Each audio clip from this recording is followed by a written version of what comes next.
Hey guys, it's Alex, and today I'm going to be sharing with you my high school stats that helped me get into Florida State University and some of the other schools that I applied to.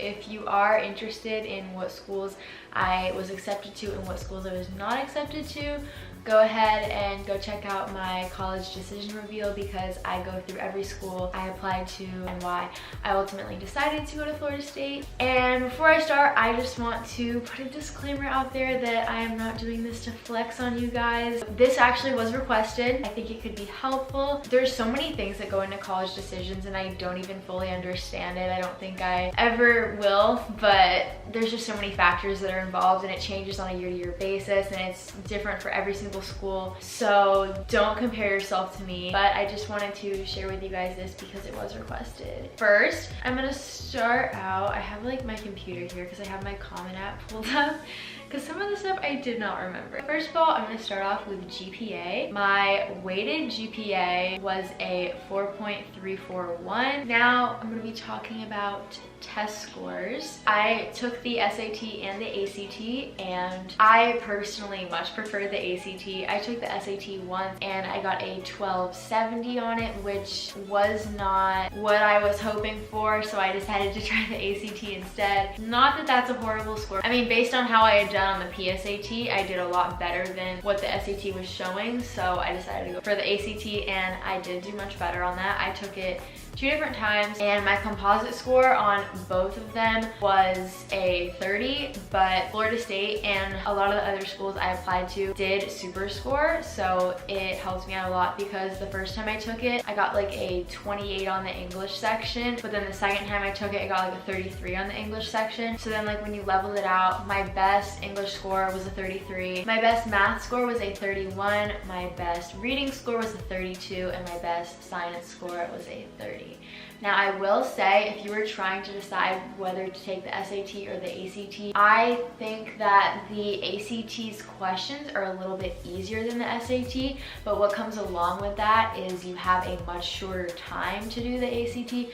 So if you're someone that takes a little bit longer to do tests, I would maybe recommend the SAT, but you can do your own research on it to determine what is going to be best for you. I recommend trying both like I did, just so you can get a feel for what you want to do, and I recommend taking it multiple times like I did, because I ended up with a super score of 32 rather than my composite was 30, so that helps me quite a bit. I only took the SAT once because after that one time I was like, yeah, we're not doing this. Grades. We have like a quarter system at my school. Maybe all high schools do that, I don't know. We use quarters, but your semester grades are the only thing that counts. So like if you get an 89 first quarter and a 91 second quarter and end up with a 90 for the semester, the 90 is the only thing that's going to show on your transcript that gets sent to colleges. Freshman year, I got all A's except for this one class. I got a B first semester because I originally started freshman year. The only 2 AP classes we were allowed to take freshman year were AP Bio and AP World History, and I did like the thing over the summer, the prerequisite thing to get into AP Bio that you could kind of see like if you wanted to take it, and after doing that I was like, AP Bio is not for me. I never ended up doing an AP Science throughout all of high school. I decided I was like, I'll do AP World instead, and I know most high schools do not do AP World for freshmen. It's typically not till later in your high school career. So I started off in AP World and I did not have a good time with it. I partway through first quarter I think dropped out of it because I was like right on the cusp of a C, and that's just not like me at all. I get all A's or like very high B's. So I was like, yeah, we need to get out of here. It's not gonna go well. So I changed to honors world history, but the thing was they did not boost my grade at all, which like we had heard that other people, like when you switch from an AP to an honors, they would like add a couple points to your grade just to like compensate for that. When we asked about that, they're like, yeah, we actually don't do that, but we knew other people that have gotten that done, so whatever. It was freshman year, it's fine. Yeah, there was no way I could get my grade up from a like high C, like low B, I don't remember exactly what it was, all the way up to an A. It just didn't work, so I ended up with like an 88 or 89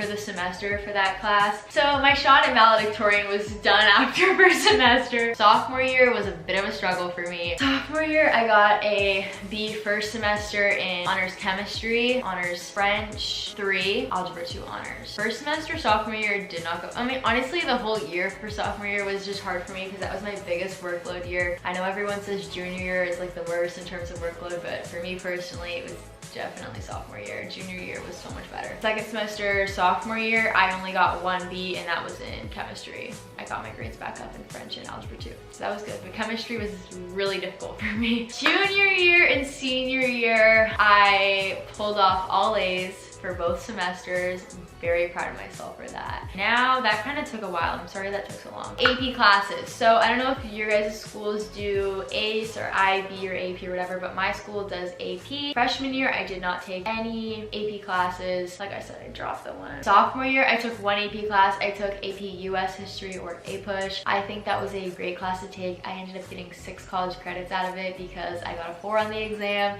So I'm really glad that I took that and studied hard for it. And it wasn't a horrible AP class. I think that if you study, you'll do fine. My junior year, I took 3 AP classes. I took AP Lang, AP Macro, and AP Micro. And my junior year was when everything with COVID was happening for AP exams. So my AP exams were the online ones. It was just the FRQ portion, which is free response if you didn't know. There was no multiple choice involved, which I honestly think worked in my favor to some extent. So I got a 3 on AP Lang, and then Macro and Micro those classes were tough, let me tell you. Those are probably the hardest APs I took. But I'm still glad that I did it. I got a 4 on Macro and a 5 on Micro, which I don't know how, because I felt like the whole semester in Micro, I had no clue what I was doing. If you guys have heard of Mr. Clifford, go watch his videos if you're in Macro or Micro. Those videos helped so much. And then my senior year, which was this past year, I took 4 AP classes. Now, I do not know what I got on my AP exam for that yet. I got A's in all the classes, so hopefully I did pretty well. Art history was a little bit rough. I took AP Lit, AP Stat, AP Psych, and AP Art History. I honestly would recommend all of them. Lit was pretty chill. Like, the exam was long because you had to write like 3 essays, and I don't know why I'm explaining like every single course. I don't know if this is helpful, but I just thought I'd throw it in there in case you guys are going into high school or whatever, just to give you some information. AP Stat, my favorite math I've ever taken. I feel like it's the most practical and like applicable math class to real life. I didn't feel like I was just like doing random quadratic equations for no reason. It actually like had real life application, which I love. And I think the exam for that went pretty well. Psych is a very easy AP class in my opinion, and I'm very interested in psychology, so I loved that class. And then art history, even though the exam was very difficult to me, I think that the course is still a really good one to take just because it gives you such a great appreciation for art and architecture that I did not have prior to taking the class. I'm glad I took it anyways, even though it is a lot of memorization. Those are all the AP classes I took, so I took 8 APs in total, and I'm pretty sure, at least for the schools that I applied to, your AP exam scores didn't influence your admission. It just influenced like getting college credit for classes, but just the fact that you like took the class and passed the class is what counted, which I did, so. Moving on to extracurriculars and leadership roles. I am part of Young Life. It is, if you're not sure what it is, I'm gonna like look up the definition of it because I feel like it's gonna give me a better explanation online than I could give. Young Life is a Christian ministry that reaches out to middle school, high school, and college students. So it's basically kind of like a youth group that I would go to. I started doing that my sophomore year, and I continued it all the way through high school and into now. I'm leaving for Young Life summer camp this next Friday, and I definitely plan on continuing it into college. It was probably the most influential extracurricular on my life. In high school, I actually wrote about it along with swimming in my Common App essay, and senior year, I actually became president of our Young Life Club. If you guys did not know by now, if you haven't seen any of my other videos, I am a competitive swimmer. I was on the varsity team all 4 years of high school, and I was team captain junior and senior year. My school has this leadership academy thing that was one summer. It was summer going into my junior year, where we went to Pennsylvania for a week, and it was just like this team building, leadership, physically intense. It's hard to explain. It was a great experience, and I think I grew from it a lot. These are going in order of like importance. I don't know if I've actually ever talked about this on my channel, but I was on JV dance team my freshman year. We would only practice like once a week, so I was able to still do that in conjunction with swimming. But yeah, it was honestly a really fun time in my life. I'm glad I did it. I decided not to do it after freshman year just because I wanted to be fully committed to swimming. I think it was fun to live out my dance mom's dream. I just like watched the show and I was like, I want to experience this. So I think I went to like 2 different competitions. I had a blast. And also in middle school, I did like dance as an elective. But yeah, I don't really talk about it a whole lot because it's not really something I do anymore. I do kind of miss it. I don't think I would ever like do like competitive dance or anything at this point in my life, just because I am like so much older and I'm like fully committed to swim. I still regularly will play Just Dance on my Wii. My next one is part of community service. What I did, my school required us to have 100 community service hours to graduate. And also, if you're in Florida, there's a Bright Future scholarship where one of the requirements, there's like GPA requirements and like test scores and all that, but one of the requirements is having the 100 community service hours, I'm pretty sure. So one of the things I did for that was I was an assistant swim coach volunteer. Now I'm doing this to get paid as my summer job. But before I would do it for volunteer hours at my pool, and I would help with the younger kids' swim lessons and helping them with their stroke technique and all that. And it's so much fun. I'm really glad that I did this as part of my volunteering, and now that I'm doing it as a job, I still love it. And I did this in 10th and 11th grade. Our school had something called a SWAT leader, which is a student welcoming and transition leader, which means when the incoming freshmen come to do their orientation, you're like there helping them during orientation and like welcoming them to the campus and like the first few weeks of school. And I did that my senior year. Okay, I didn't write this down. I don't know why I didn't write this down on my comment app, but maybe I wrote it somewhere else. But I also helped volunteer with summer camps, so it's kind of similar to the swim thing, but I was just like a volunteer camp counselor. Those were all the activities I did. It sounds like a lot, but swim and Young Life were the main 2 that I would do.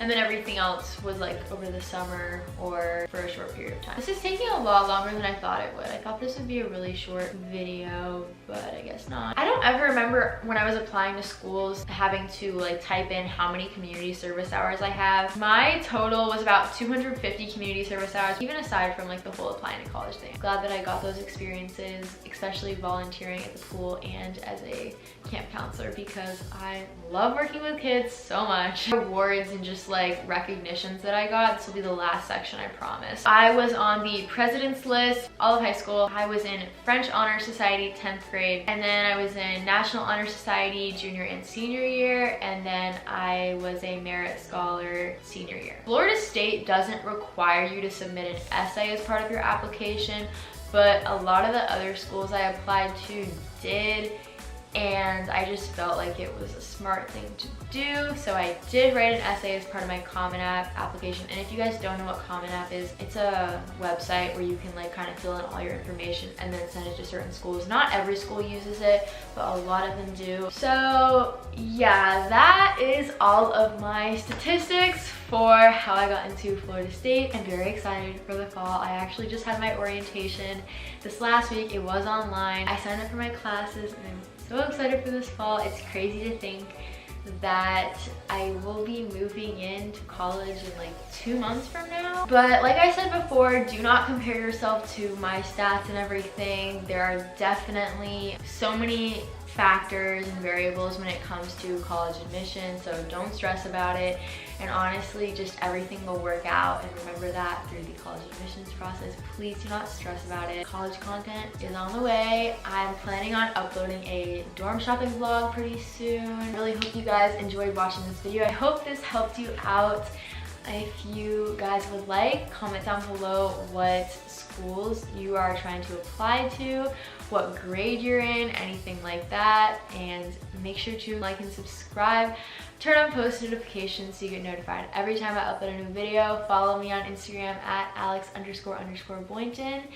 if you would like to see my journey into Florida State and everywhere that takes me. And I will see you guys in my next video.